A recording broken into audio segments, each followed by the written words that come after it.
1994 marks the 35th anniversary of the Denver Broncos. And now 85 KOA Radio, the Denver Broncos and King Soopers present the video that every Bronco fan will want to keep. Orange Sunday, the history of the Denver Broncos. Entering the 1994 season, Denver's Mile High Stadium was the site of 188 consecutive Orange Sunday sellouts. But to truly appreciate how far the Broncos have come, one need only return to their humble beginnings to examine what they have weathered to arrive at where they are. In fact, this is a team that exists only because Denver was rejected by the National Football League and George Halas. He offered a franchise to Houston, offered one to Dallas. For some reason, he didn't offer Denver a franchise, but he offered me a chance to buy into some clubs if I wanted to. Well, of course, being from Denver and Colorado and owning the stadium, I wanted a football team here for the fans because I thought we had great fans. And so we went back to the hotel room, and I'll never forget, we sat around and talked, and pretty soon we agreed, and it had to be, of course, Lamar and Bud. They agreed with me that we'd go on with the American Football League since they wouldn't take Denver in. Though Denver boasts many AFL firsts, not everything was milk and honey. For instance, while they were the first team to hold training camp, they did not have practice uniforms. These shots were taken on picture day, when they were allowed to break out the game unis. There was no such thing as a practice uniform. And all we got on are shorts and T-shirts. And all of a sudden, here comes this wind blowing over those Rocky Mountains, and all of a sudden it got so darn cold you couldn't stand it. And so we all started complaining to Dean Griffin, geez, we ought to get sweatsuits to get ourselves warm. Well, his answer to it was, well, just keep running around and keep moving. That way you won't be cold. No practice uniforms was an annoyance, but their game uniforms were a joke. Purchased from the defunct Copper Bowl and featuring vertically striped socks, they simply had to go. So what they did, they decided to have a big night, that opening night of an exhibition game. And they took and they piled up all the old uniforms in a big pile, including the socks. That's why you can't get any of those stockings anymore. Nobody saved one or two pairs. And they put them in a fire, and these two guys, these two models, came out onto the field with torches. And they circled the field in front of the fans, and then they went over to the pile of old uniforms and dropped the torches into the pile of old uniforms, and those old uniforms burned, and that was the end of them. Many predicted that the entire AFL would go up in smoke, but amid great expectations, the Broncos prepared for their season opener. Frank, with considerable football experience behind you at CU, and then, of course, as a defensive halfback with the Chicago Cardinals, you've seen a lot of meat on the hoof. How does it look in the Broncos training camp for potentiality at the present time? Well, right now, I think we're way ahead of anything the Cardinals had, and I'm looking forward to a good season from what I've seen so far. The reports from the other training camps indicate that they have as many, and in many instances, more players on hand, actually, than the Broncos do, so that would appear to be a league-wide situation. Well, that's true. Of course, possibly we're going for quality rather than quantity right now. That quality came through on opening night of the first AFL season in history. The reason why we have the distinction of being the first game, we played it on a Friday night. Everybody else opened up on Sunday afternoon. The strange part of it is, you know, we still have that record of the first game played in the American Football League. In the 1967 preseason, despite being overwhelming underdogs, Denver became the first AFL team to defeat a mighty NFL club. We played the first game against the Detroit Lions, and Alex Karras was the captain of that team, and he was ranting and raving. If the Denver Broncos beat him, he walked back to Detroit. Well, the Denver Broncos beat the Detroit Lions, and Alex Karras is probably walking still. In 1973, under head coach John Ralston, the Broncos got their first taste of national attention when ABC deemed Denver worthy of a Monday night game. The Broncos salvaged a tie that played a major role in the Broncos' first winning season, but this tie felt at least as good as kissing your next-door neighbor, for it came at the hands of the Oakland Raiders. Guys that were injured would get ready to play against the Raiders because we need everybody we could to play the Raiders. But Raiders was our toughest team to play and our biggest rivalry. And anytime you can play the Raiders and tie the Raiders, it was a major victory for our season. In 1974, Denver made NFL history again when the Broncos and Steelers played the first regular season overtime game, yet, ironically, were still forced to settle for a tie. In 1979, the Broncos would have gladly settled for a tie when they trailed the Seahawks by 24 points before completing the greatest comeback in Denver history. First down. Lytle and Jensen continue as the running backs. Morton throwing it quickly for Moses. Touchdown! Haven Moses! And the Broncos have scored 2 quick ones and are right back in business. Moses left, Upchurch right. Morton straight back. Pumping it once, throwing the pass for Upchurch. He'll have to hurry. He's got it for a touchdown! Craig Morton's 3 touchdown passes in 94 seconds brought the Broncos a scintillating come-from-behind victory. But when it comes to comebacks, in 1983, Denver brought in the best in the business. After struggling for much of his rookie season, John Elway gave a hint of what was to come. Watson in motion from the left side of the formation. And Elway with some protection, throwing it to the end zone for Sampson. He's got the ball, touchdown! And here comes the blitz. Elway throws into the right flat to Miles. 20, 10, 5, touchdown, Gussie Miles! Elway is back. Here comes the safety blitz. Woolhite at the 10, Woolhite at the 5, Woolhite to the goal line. Touchdown! 4th and 2, and the Broncos get the touchdown to go ahead. There's the backflip from Gerald Woolhite, who could not have been more open as he caught the ball at the 10 and ran it in. Well, an unbelievable finish.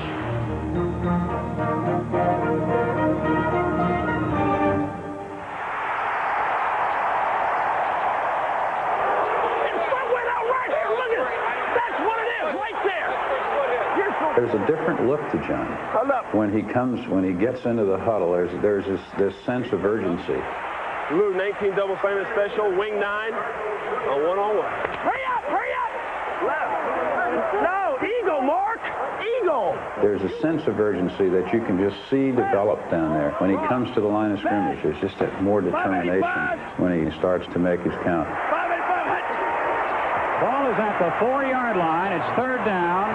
Elway gets the play going, sprints to the right side. He's going to run. Touchdown! Yeah! Watch, that's a way to fight. He's got a never say die attitude. That's a way to fight. Big dog, you got me, way to fight.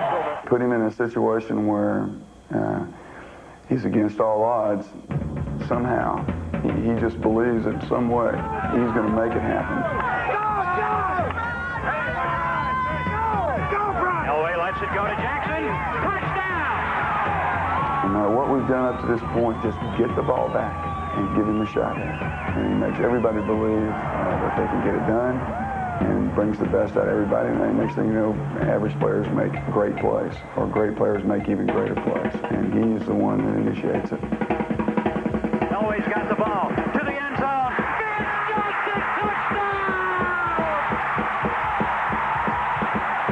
You just know that you can never quit. Never say never! Never say never! Being down as many points as we were down against Kansas City, no one believed in us, I don't think. But John Elway did. You're the man! You're still the man! I used to always think that the last one I've just seen was my favorite one. Then he comes up with another one that just tops anything that's previously been done. Damn, they got the ball. We got the ball on the 2. Denver at the 2-yard line. They're 98 yards away from 6. But he just never ceases to amaze us. Hey, D, it ain't over yet, though, baby. It ain't over yet. It's all right, baby. It ain't over. It ain't over, baby. It ain't over yet. You can see the look in John's eyes. I don't know, he gets in that trance that he gets into. It's almost like he's in a twilight zone or something. And you can see the look in his eyes, the determination that he has, and the confidence that he has. He knew it was possible then. After escaping from the end zone against Houston, Elway scrambled past one 4th down crisis. Flushed down, rolls out, being chased. Here's Elway, first down at the 35-yard line. Needed that. We needed that, boy. 3 plays later, another 4th down. And this time 10. Yet this pressure would only serve to further enhance Elway's reputation as pro football's ultimate escape artist. God, come on. Here's the 4th down and 10 play. Elway's got the ball. John is back, runs up out of the pocket, lets the pass go. It's caught. Johnson to the 40, 35, 30. 11 breathtaking plays without a timeout in less than 2 minutes finally produced the game-winning field goal. Few have ever understood more clearly that the point of any game is to win. And no one ever directed his skills to this task in a more dramatic fashion than John Elway. It's a great feeling, though. You got to remember this feeling. You don't get these feelings very often. You know? You got to get into another win. We can do it here because of John. Well, I tell you, unbelievable. This guy will go down as the greatest come-from-behind player in National Football League history. A reputation that started in his rookie season and was carved in stone in 1987 on The Drive. And the day was one of those very dark and gray days that you can have in Cleveland in January. And I mean, it was all part of the mystique. And the Broncos are 98 yards away from where they need to go. Still 5 minutes to go, but they need something out of this drive. All seemed lost after the kickoff was fumbled and it was down on the 2-yard lines, 98 yards away. You're heading toward the dog pound. It was bad weather. I mean, all of those things just all came together in that one segment of the game. Hey, go 95 player. A lot of people don't want to be in that situation, and yet there's a few, like John, they want the ball in that situation. That's the thing that stimulates them. That's the thing that motivates them. That's the thing that excites them about the game. That's why they play the game. And I think John really thrives on those types of situations. I never thought that anyone in the huddle doubted that we could do it. We walked in knowing that it was a do-or-die situation and that there was nothing else. It's either go to the Super Bowl or we're going home, and we got a chance to do it on this drive. Watson right, Johnson left. Elway in the end zone and throwing it. It's complete. Winder dives out to the 7-yard line. Elway had the Broncos moving with an authority that would grow play by play for the remainder of this championship game. Come on, guys. Come on. Stick it to him, baby. Stick it to him. 3 minutes to go. Elway to pass on first down. The pass for Sewell. Got it and keeps it at the 48-yard line. And was he hammered? Empty waggle right. The Browns' defense finally stiffened and sacked number 7 at midfield. Yet the resulting 3rd and 18 dilemma would only add to the Elway mystique. The center snapped the ball too early, and it hit Watson as he was running across in motion, you know, and John reached down and picked it up and threw a completion. Snap to Elway, and Elway's pass is coming in caught. Mark Jackson, first down at the Cleveland 27-yard line. Now, running in the footsteps of legends like Unitas, Starr, and Staubach, Elway faced one final 3rd down test of courage. 42 seconds to go. Broncos at the Cleveland 5. 3rd down and a yard. This drive was more than just a 98-yard journey.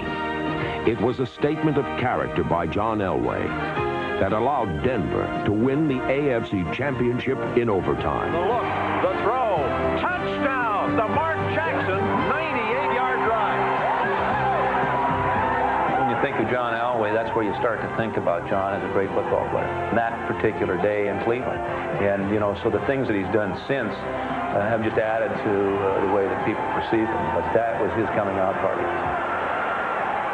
The only game I've ever been on the field where I actually thought we were going to lose.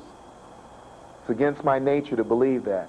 You always make up things in your mind about how you could win the game, even though you're 21 points behind and there's 2 minutes left. It was almost like you were in a dream, or you were floating along in a dream, because the whole stadium was like that. As we got closer and closer to scoring the touchdown, the stadium got quieter and quieter. And when Elway got us out to the 50, I knew we were going to win. That the Broncos were going to win was very much in doubt 1 year later.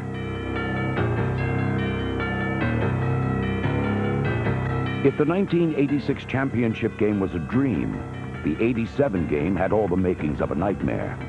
After taking a 38-31 lead late in the 4th quarter, head coach Dan Reeves could only watch as the Browns mounted their own version of the drive.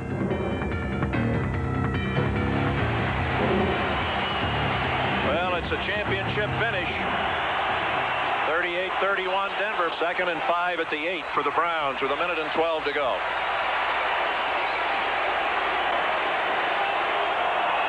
Kosar to Miner. Miner trying to slip left at the 5. He's at the goal line. Miner loses the ball. Denver recovers the fumble. Miner appeared to be getting close enough to the goal line when the ball was punched away.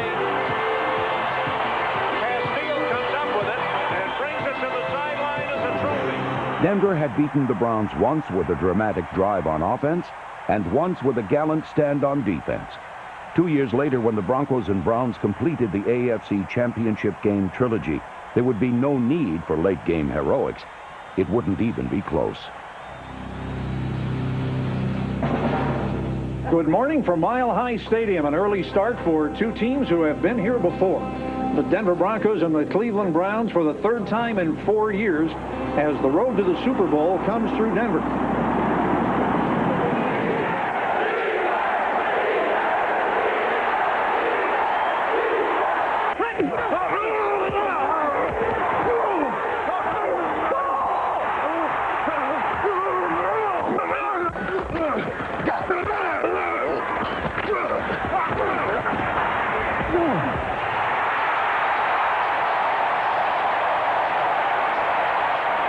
Pick up some of the blitz. John flushed out to the right, throws it upfield for a wide open Mike Young.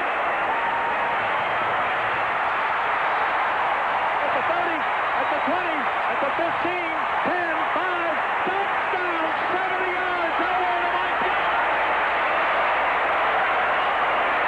For the 3rd time in 4 years, the Denver Broncos won the American Football Conference. And they did it with a style, class, and excitement befitting one of pro football's most colorful and successful organizations.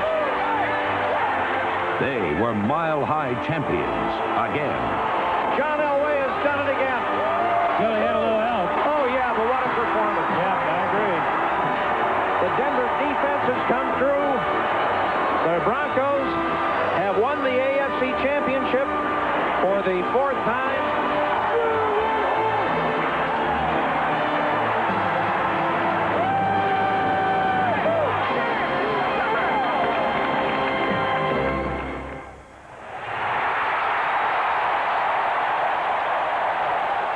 I'm Lyle Alzado of the Denver Broncos, and I'm mean, and I'm tough, and I'm the best defensive end pro football's ever seen.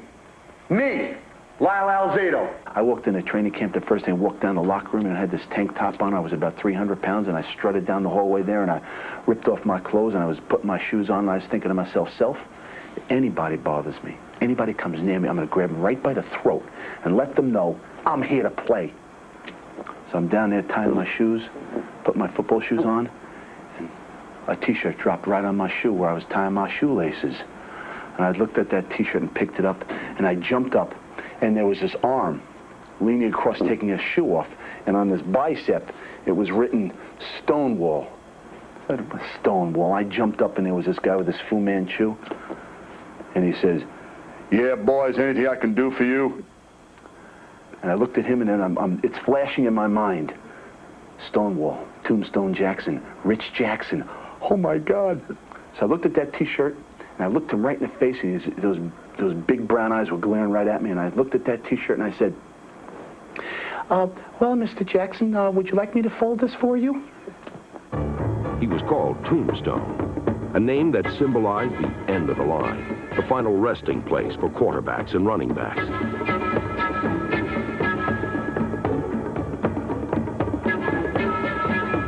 Where there was order, he created chaos, churning up firestorms in the pass pocket. This one-man gang built a justifiably frightening reputation for scaring both friend and foe alike. I would imagine being on the same ball club, watching me do things that was somewhat extraordinary would strike fear in someone. At times, I would look at films and at myself, and I would conclude the same thing, that this guy is unreal. No one could handle him. He was just that powerful. I've seen him pick tackles up and just throw them out of the way. Just devastate people. Once he got a hold of you, once he had his hands on you, it was over.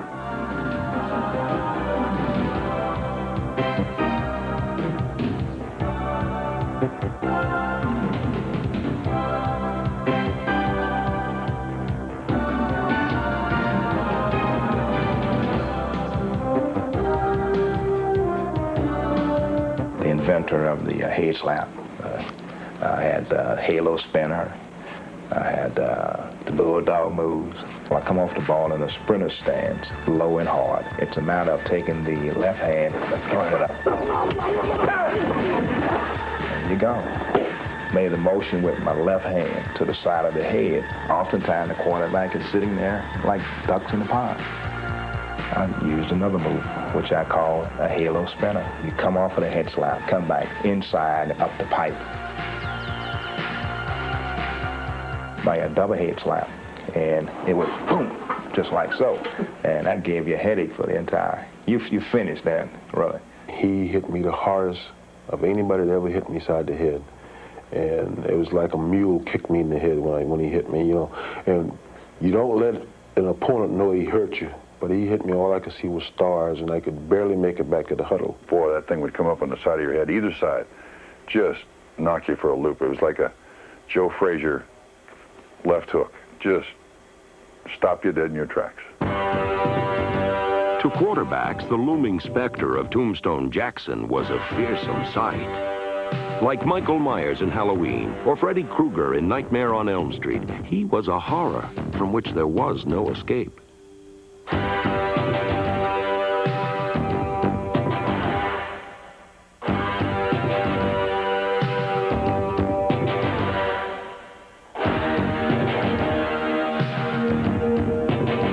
Oakland Raiders came into town, and they were the powerhouse of the league. Him and Bob Brown were written up in the papers as the match of the century. Bob Brown didn't last 3 quarters with Rich. Rich had his nose bloodied, and Bob Brown, the boom, was on the ground, and Rich was running over him and around him. And, I mean, Rich never had anybody that really could stop him. I covered one game where he turned the game himself and he destroyed a player's career. This was a young offensive tackle the Jets had called Sam Walton, and he slapped him right on, slapped him right onto the bench, and he could split a helmet with that thing. And I remember after the game, Weeb Ewbank in the locker room, he was just talking to himself, and he said he made him look like one of those bobble-headed dolls that you put in the car. And, you know, he was the kind of guy that could just turn a game by himself. I was on one end and he was on the other, and I could hear Rich talking to the guy. You know, I'm gonna knock your head off. I'm coming, boy. Here I come, boy. Hear my footsteps. Stuff like that. And the tackle would be like this. And he would stand there, and as the back would come, the back of his eyes would get this big, and Rich would just knock him right to the ground. It's pretty amazing. The sad irony is that the final resting spot for the Tombstone will not be the Hall of Fame, for he is destined to be more a part of pro football's folklore than its recorded history. He's one of the players, and some have come through professional football that were truly great, but will only get the recognition of being truly great from their peers and only in memory. But Richard Jackson was one of the great players in the National Football League.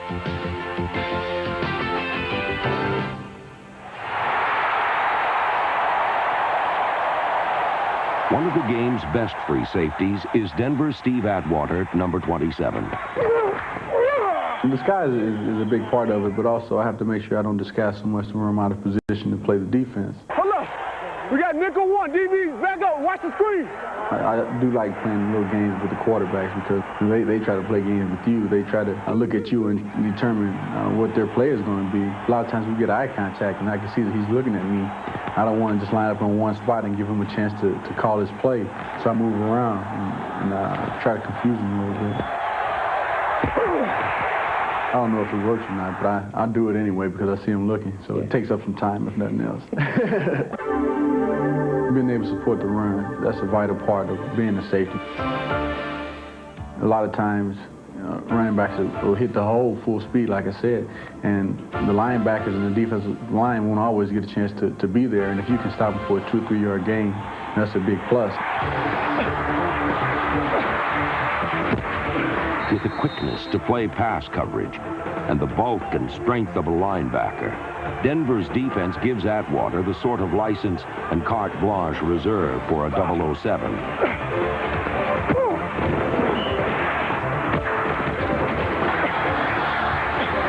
However, instead of a Beretta, number 27 gets the drop on opponents with exceptional athletic skills and unbridled enthusiasm. Throw it to me, baby. Throw it to me. There we go, D. Against Jones, baby. Against Jones. We'll get Hey, Christian's still in. Hey, we got to lay it on his ass this time, baby. Let me really give it up. Lock it up, lock it up, lock it up, lock it up, lock it up. In the Kansas City game, I was standing maybe one man away when he made a big hit on a Collier, and just the sound of that hit fires you up. And all of a sudden, it was like, pow! And the running back went backwards. I was looking around to see who the heck made that hit. I should have known. It's the first time that I've probably ever seen a 260-pound back run into a free safety and go flat on his back. I mean, it was exciting. On the hit with Okoye. It was a big hit at that time, and we're thinking about the next play defensively, but I did take the time and allow myself to watch the replay at Mile High Stadium, and when they replayed it, the whole crowd went, Good try, baby.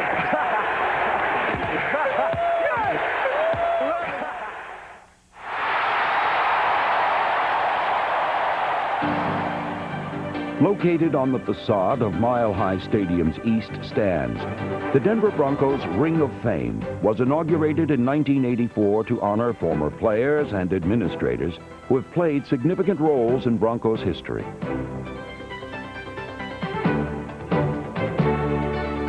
In 1985, Gerald H. Jerry Phipps became the first non-player to be so honored. Phipps, who owned the team for 2 decades, almost single-handedly kept the Broncos in Denver. Our owners had just about lost all the money they could afford, and during all this time, we were getting offers from other places for the Bronco franchise. In fact, there were offers on the table from Philadelphia and Atlanta. And then Jerry Phipps had stepped in and said that the club might be sold, but he would not relinquish his stock. And then following that incident, there was a great emotional outpouring which manifested itself in the buying of thousands of season tickets. And you know the rest. Austin Goose Gonsolin was All-AFL or an AFL All-Star 6 times during his 7-year career, and he still holds the Broncos single-season record with 11 interceptions in 1960. He and Rich Jackson, number 87, are original members of the Ring of Fame. They and 11-year Bronco Paul Smith gave the Broncos a legacy of legendary defenders and laid the groundwork for the most famous Denver defense of all, the Orange Crush. 11 guys, they had that burning desire to get to the football. It was just a gut check every game, and those guys came to play. As your experience will tell you in the pros, the thing isn't there every week, that togetherness set. But on that team, strangely enough, it was. Every week. We loved each other. I think when we see each other today, and we can stay away from each other for years, we usually all see each other at the alumni weekend when we're here, but when we come together, it's the same. It's always the same, and that love, when you carry it out on the field with you, results in pretty good play. It results in being able to sacrifice for the guy next to you. A couple of my teammates got injured, and I can remember, you know, crying like a baby in the middle of the football field for them, and being way more concerned about what was happening to them than anything that could have happened to me. 4 members of the Orange Crush are also members of the Ring of Fame. Billy Thompson holds the NFL record for most touchdowns on fumble returns with 4, and the Broncos record for longest one-man fumble return with his 80-yard touchdown in the Broncos' first Monday night game ever. Billy was our captain. He was our leader. He was our spokesman. He never wilted under pressure on the field. And when Billy Thompson retired, Joe Collier stood up with all of us crying in the room and said, "Billy Thompson is the best player I ever coached." Cornerback Louis Wright made the Orange Crush defense work, for Wright was the right man to handle the opponent's best receiver and take him right out of the game. Louis was basically told by Coach Collier on many an occasion, you take the best guy that they have, you take him out of the game, the other 10 guys will deal with the other 10 guys they have. Lou Dini. probably the most gifted athlete I ever knew. We shoot over 4. Ready? Jump. Linebacker Randy Gradishar, number 53, spent 10 seasons in Denver and is one of the most revered players ever to wear the Broncos orange and blue. Hey,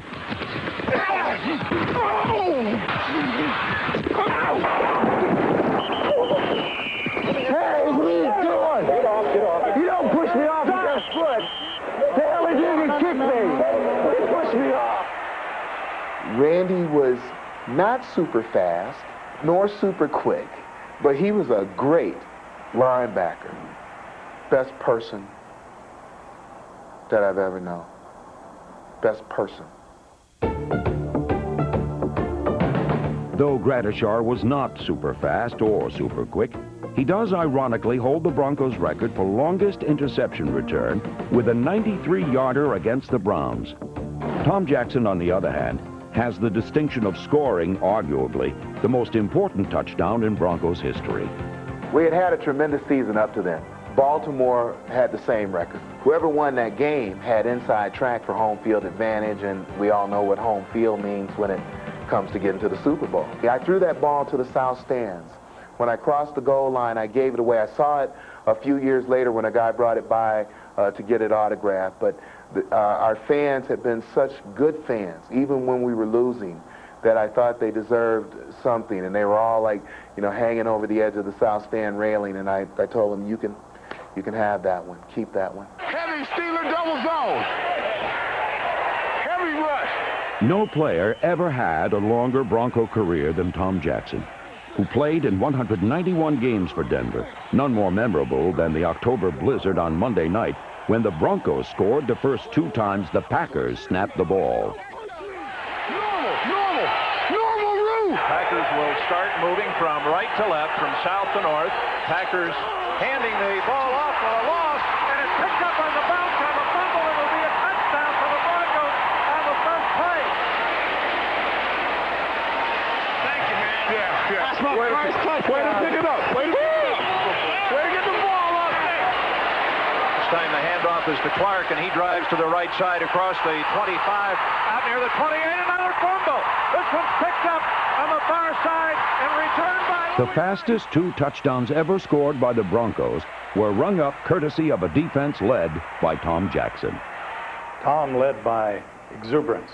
He's the one that told John Madden during that one game, he ran by their bench, and the famous quote, he says, "It's all over, fat man," and he ran over to our bench, and I never knew it until afterward, but I guess he meant it because we won.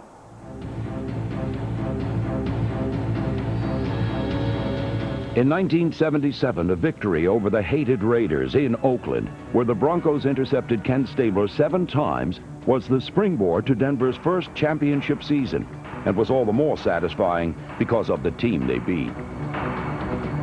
Hey, I hate the Raiders. I hate them. Oakland Raiders, I hate them, but in the same breath, I respect them for the way they are as an organization and the way they win.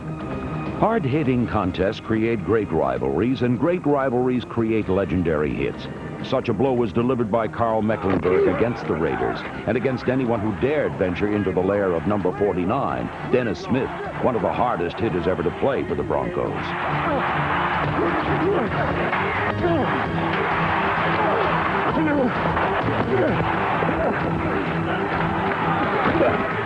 In 1969, a strong defense created the Broncos' first shutout ever. Final score, Broncos 13, Hot Dogs nothing. Those days, we didn't beat a lot of people, you know, let alone shut anybody out. I think they still remember that. In fact, when we went down there to play the Chargers, I think people, the fans who had seen it, obviously, they were throwing hot dogs and everything else down at you, and it's not a fun thing to do. The Broncos' next shutout came 2 years later when Denver stopped Cleveland 27-0. The first time the Browns had been shut out in 20 years. The game also marked Lou Saban's final victory as Broncos head coach.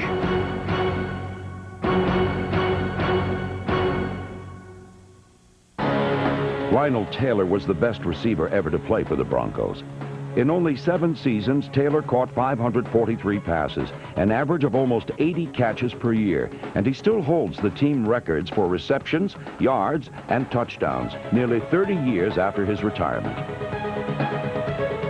He came to us from the Bears. The Bears had been using him as a defensive halfback. We were playing one of Frank Filchock's touch football games instead of practicing, you know, running pass patterns.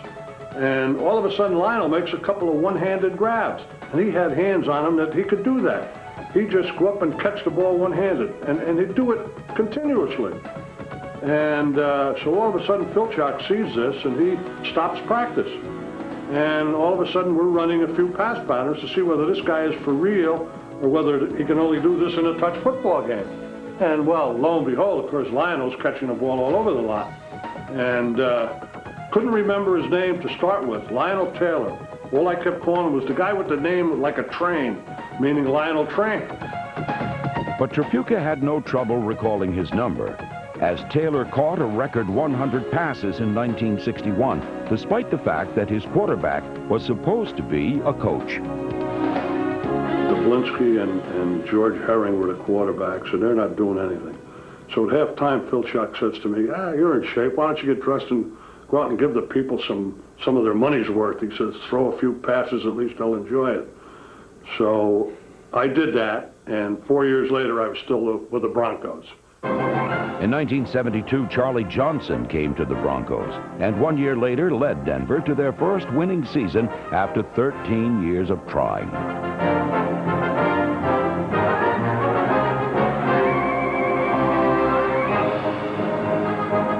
The next meaningful quarterback career belonged to Craig Morton, who arrived in Denver in 1977.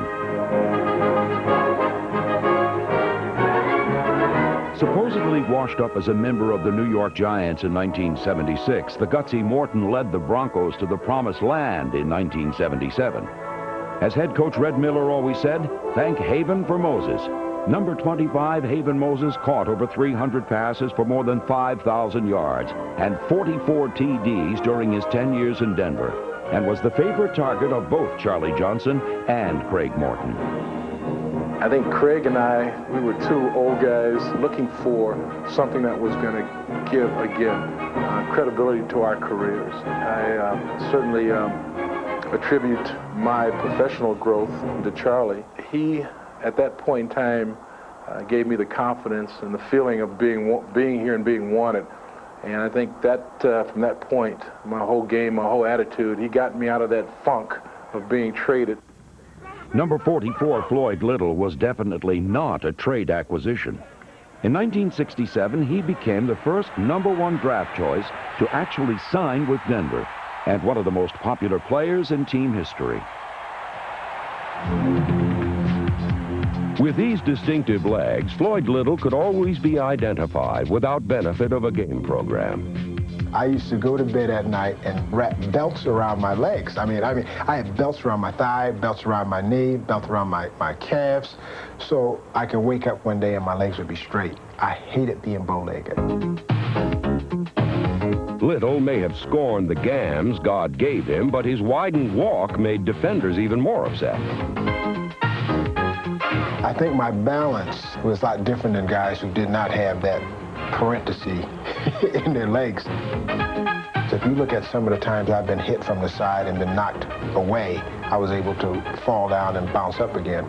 A lot of times it takes 2 arms to tackle a guy with bow legs. If you're running with a wide stance, you can't get both arms around my legs. And it helped in breaking a lot of tackles, because a lot of times they've just tried to wrap both legs and they anticipated it to be a lot closer, only to find out it wasn't close. And with the arm strength I had, I was able to knock a lot of people down. So yeah, the bow legs had a tremendous lot to do with my balance and my strength as well, and my leg strength and my power. In Floyd's first seasons with Denver, these little legs were the only legs that the struggling Broncos could stand on. Number 44 led the team in rushing 7 times, made the club respectable, and became king of the Mile High City. Little's popularity extended beyond the playing field. There was no charity he would turn down, no cause too small for his philanthropic efforts. Floyd Little, take 3. Action. Denver is my adopted town. I love it here.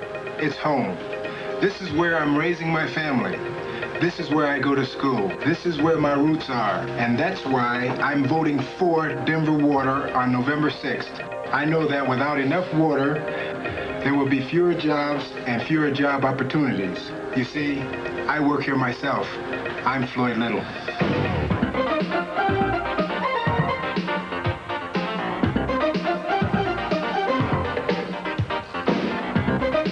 No one in Denver was loved more than Little. But beneath his generous public spirit burned a scorching fire of rage that first surfaced when a battery of psychological tests was given by Broncos head coach John Ralston. So he said, I just got your test results, and I'm really concerned about it. I said, well, what is it to be concerned about? He says, well, the test result says that you're a homicidal maniac. Do you know what that is? I said, no. He said, well, my God, I mean, you're probably the #1 guy in our whole organization, and we had no idea that this was your character, your posture. I said, well, what's a homicidal maniac? He said, a guy that could just kill without any feeling. I said, oh, yeah, I'm a homicidal maniac.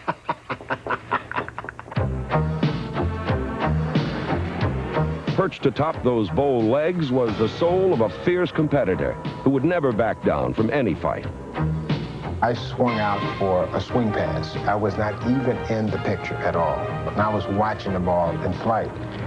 And a linebacker came up and he hit me so hard, he knocked me back maybe 6 yards, and it was like head over heel over heel. Busted my face mask, busted my mouth, busted my nose. I mean, he just really, really cold-cocked me. And I never did get a chance to get him because after the game was over, he sprinted to his locker room. You think these linebackers can't move. I mean, he ran to his locker room, and there he stayed, and I stayed out in front of his locker room with my uniform on, just waiting for him to come out. Finally, my teammates and the coaches came out and says, hey, we have to go. Our plane is waiting. We have to bus it back. Either you're going to stay here or you're going to get on the bus and go with us. I says, well, I'm staying here. I want him. I've never been hit like that before in my life. And bam, geez, I was so upset that I didn't get him, you know. And here it is, what, 10 years later, I'm still talking about it. Little channeled this resentment into aggressive on-field performance.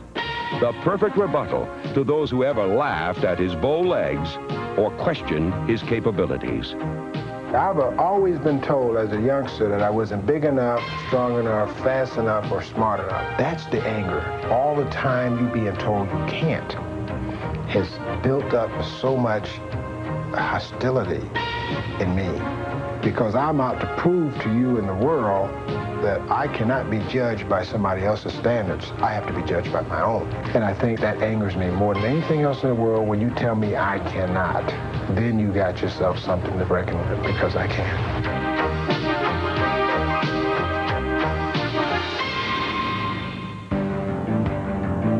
Jim Turner is the only special teams player to be honored in the Ring of Fame.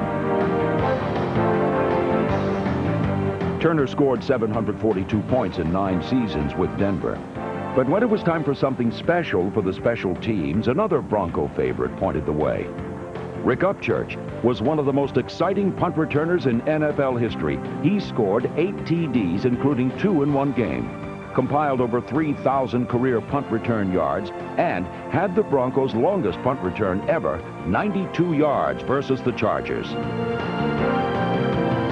Upchurch holds every meaningful team record for punt returns, while another small man with a big heart, running back Otis Armstrong, holds 2 of the more important team records with 183 yards rushing in one game and 1,407 yards in one season. Some of the finest talent in AFL history saw service with the Broncos. Number 28, Abner Haynes, the first player to lead the AFL in rushing, finished his playing days in Denver, as did number 2, Cookie Gilchrist, who finished his career as the AFL's all-time leading rusher.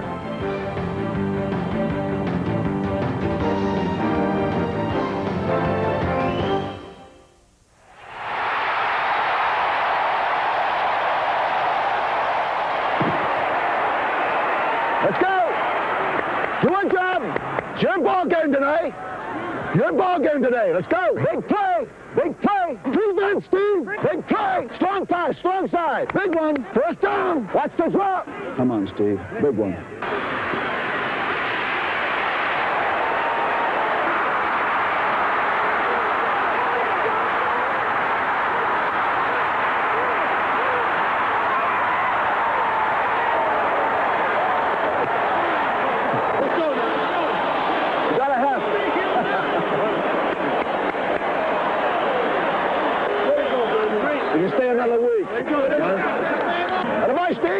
6 and up. That was a 6 and up. It was a 6 and up? I called 6 and up. That's a hell of a catch you made, too.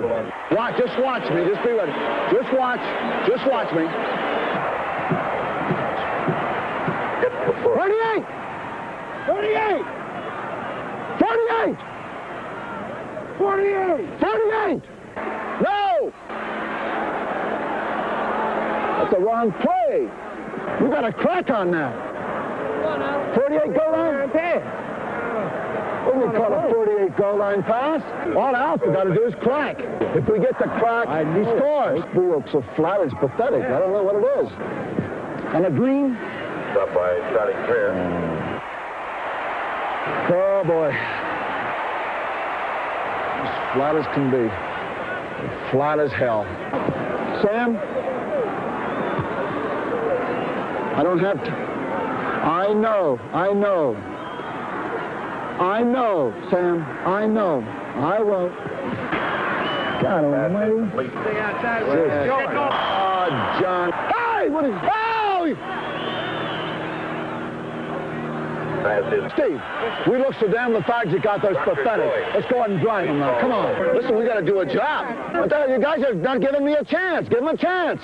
We can't afford that. One time you and one time Mike. Hey, Frankie, keep your eyes open. George, you guys got to give me some help.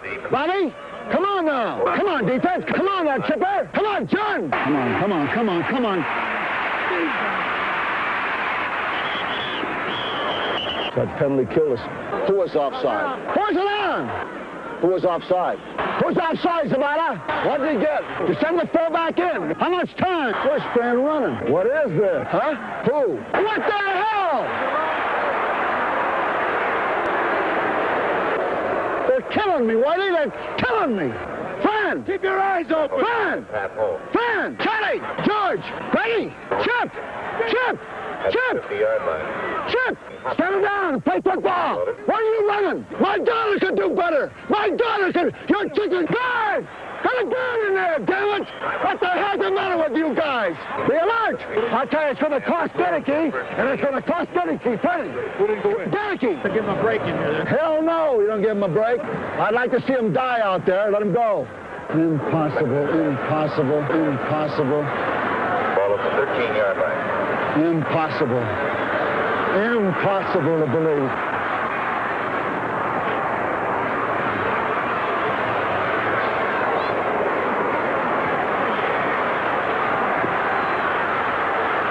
Relevant attempt from the 20-yard line.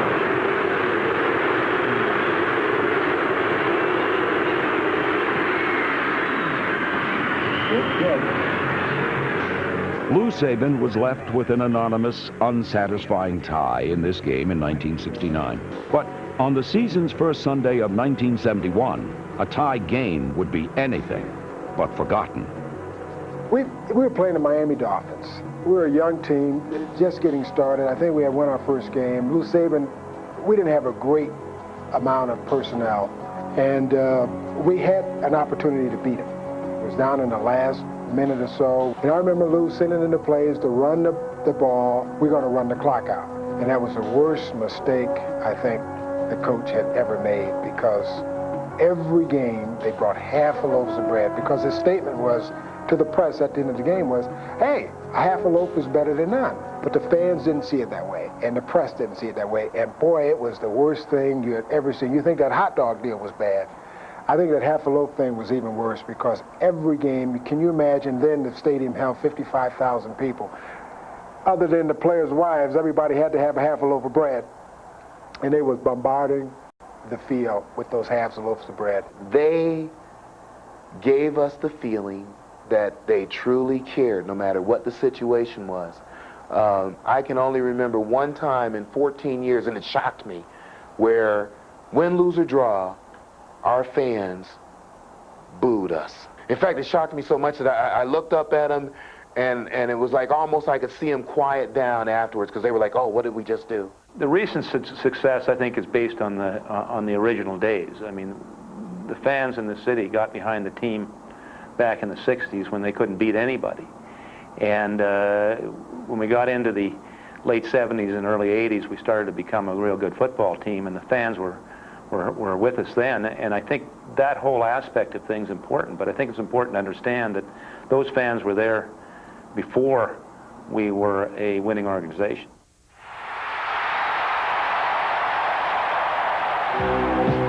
When you put your name on the waiting list and it's 15 years long to get season tickets, that's Bronco Mania. Have you ever seen so much orange? You won't.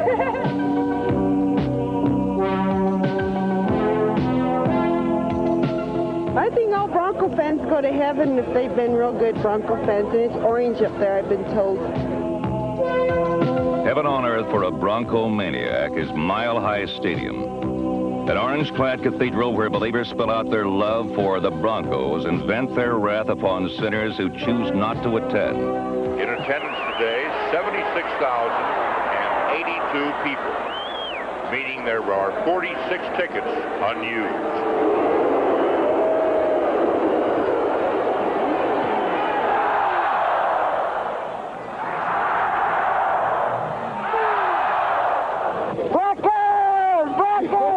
A string of Bronco victories ignited a fiery pride that left everyone it touched a brilliant orange. The nation called it Bronco Mania.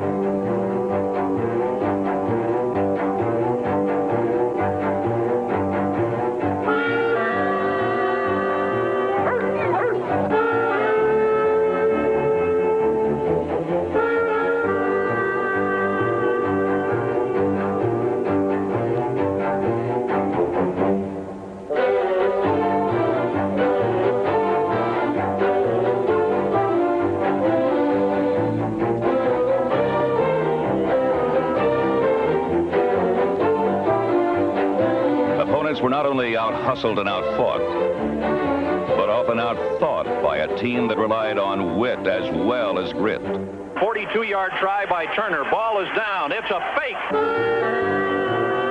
Weeks looking, throwing. Turner wide open. Catches the ball at the 15. He'll score a touchdown. The grand old man has done it. In 1977, Denver won 12 games in their first Western Division championship ever. Red Miller was coach of the year, and Bronco Mania spread to the playoffs. Good afternoon from Mile High Stadium in Denver. This is Bob Martin with Larry Zimmer as the Denver Broncos meet the Pittsburgh Steelers. The first time in the history of the Bronco franchise they have ever been in a playoff game. The Broncos sport the best record in the AFC, but it means nothing now as they go against the 9-5 Steelers, the first time Denver has ever played this close to Christmas.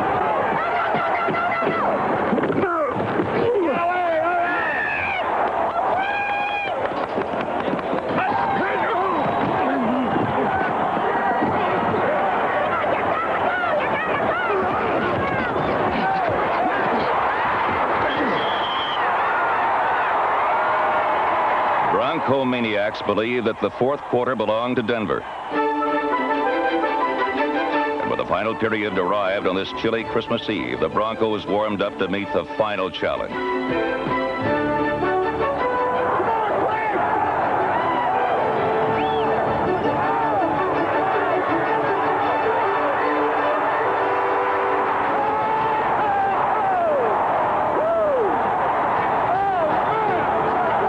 The AFC Championship was next. But by now, the Broncos were a team of destiny, and not even their arch rivals, the Oakland Raiders, could stand in their way.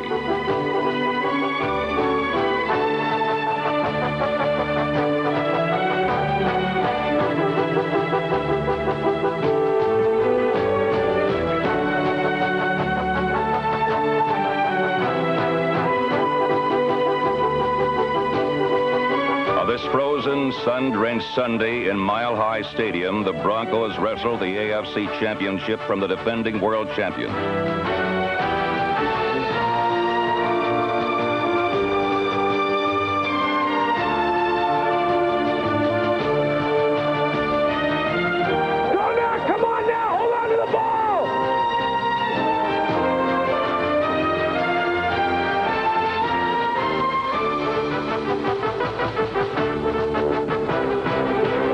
It was a classic victory, and one that would be remembered not only for what it accomplished in 1977, but also for the spirit it created for the next decade.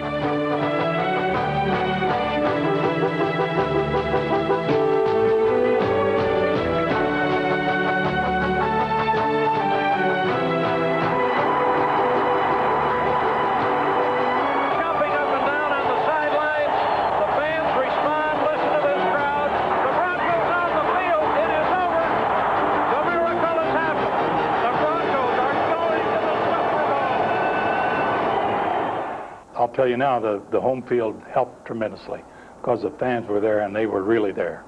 And I just think it helped the whole town went crazy, and the whole area. They were proud. They had something to be proud of for the first time in pro sports. And this was something that was really unbelievable.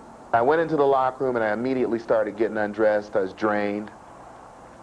And Randy Gradishar came in and said, I think you ought to come to the locker room door and see what's going on out here. And I said, why? He said, you need to see this.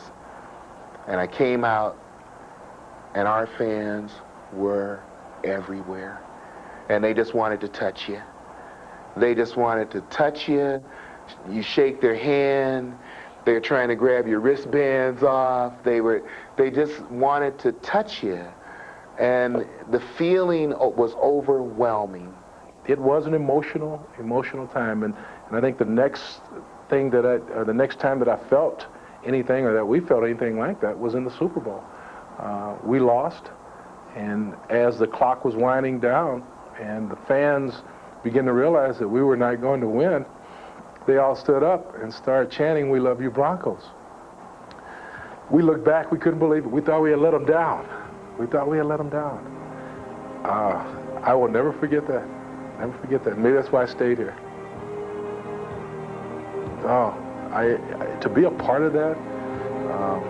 We have had championship teams, we've had Super Bowl teams, but that first one, I don't think anyone will ever forget that.